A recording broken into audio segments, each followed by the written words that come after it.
आपण पाहतात Digras digital live, एक सर्वांगीण माहितीचं चॅनल।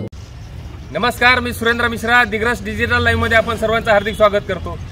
नगरपालिकेच्या निवडणुकीची रणधुमाळी आता सुरू झालेली आहे, कारण की आज मुंबई येथे नगर विकास जे भवन आहे त्या ठिकाणी संपूर्ण महाराष्ट्राच्या नगराध्यक्ष पदाचा आज आरक्षण निघणार आहे। दिग्रस नगरपालिकेमध्ये कोणतं आरक्षण निघेल याचा आपण एक जनमत घेत आहोत। कोणाचं मत काय आहे की दिग्रसचं नगराध्यक्ष पद हे कोणासाठी निघणार आहे। आपल्या सोबत आहे एकनाथ शिवसेना गटाचे म्हणजे राज्याचे मृदू व जलसंधारण मंत्री आणि यवतमाळ जिल्ह्याचे पालकमंत्री नामदार संजय राठोड यांच्या पक्षाचे शिवसेना शहर प्रमुख संजय कुकडी आहेत। जाणून घेऊया त्यांचं मत काय आहे की दिग्रसचं नगराध्यक्ष पद कोण्या प्रवर्गासाठी निघेल। संजय कुकडी, आपलं काय मत आहे? माझ्या मते यावर्षी आतापर्यंत सगळ्याला चान्स भेटला, यावर्षी ओबीसी प्रवर्गातून नगराध्यक्ष पदाची लॉटरी लागेल। माझं असं मत आहे की दिग्रस नगर परिषदेचं नगराध्यक्षपद हे एससी प्रवर्गासाठी निघेल असं माझं मत आहे। माझ्या मते यावेळेस सर्वसाधारण करिताच नगराध्यक्षपद निघेल असं मला वाटते।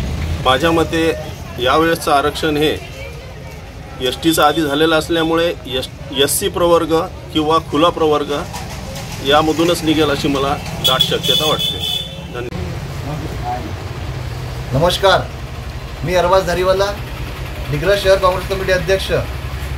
या वर्षीचा नगर अध्यक्षपदाचा आरक्षण माझ्या मते एससी प्रवर्गाला किंवा ओबीसी प्रवर्गाला होऊ शकते असं माझा वैयक्तिक मत आहे। नमस्कार, मी भारत महेंद्र पाटील, जिल्हा उपाध्यक्ष राष्ट्रवादी काँग्रेस शरद पवार गट। आज निघणाऱ्या नगरपालिकेचे जे आरक्षण आहे दिग्रसचं, मला तरी याची अपेक्षा आहे की एससी किंवा ओपनचे आपले दिग्रसचे आरक्षण निघू शकते असे मला वाटते। दिग्रस नगरपालिकेच्या नगराध्यक्ष पदाचं आरक्षण कोणत्या प्रवर्गासाठी जाते याची चर्चा मात्र जोरदार सुरू झालेली आहे। काही तासाच्या प्रतीक्षेनंतर हेही स्पष्टच होईल। तोपर्यंत चर्चा मात्र होतच राहणार आहे। अशाच विविध घडामोडींसाठी आमचं चॅनल पाहत राहा। चॅनल लाईक करा, शेअर करा, सबस्क्राईब करा, बेल आयकॉनचे बटन दाबायला विसरू नका।